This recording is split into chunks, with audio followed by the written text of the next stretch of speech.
ये क्या हो रहा है यहाँ? अभी मजा आएगा ना भिड़ो। इसको बोलते हैं प्राकृतिक विटामिन। आप देख सकते हैं, इसको खाने से जितने भी शरीर में अंदरूनिया दिक्कत हैं सब धीरे धीरे कष्ट नष्ट हो जाएगा। कैसे कैसे लोग रहते हैं यार यहाँ पर।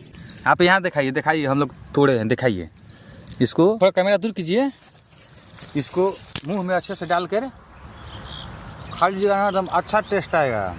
बैगन किसान के खेतों में मिलता है और कहीं नहीं मिलेगा। शहर में आपको कभी नहीं मिलेगा। देखिए आपको नजदीक से दिखाते हैं, आइए कैमरामैन, आइए दिखाइए। देखिए कितना फरा हुआ है, देखिए कितना अच्छा से है। हम लोग अभी तोरी काट रहे थे तो उसी में मिला है। देखिए इसको हम देहात में भटकुइया बोलते हैं। देख सकते हैं आप कितना अच्छा है। देखिए, और इसका जड़ ना सेहत के लिए बहुत हानिकारक नहीं है, लाभदायक है। इसका टेस्ट एकदम बेस्ट है। देखिए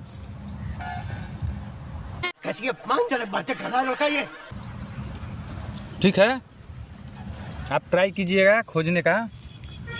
चलो तुमको पागल कुत्ते का गाड़ी उठा के ले जाएगा, बता रहे हैं।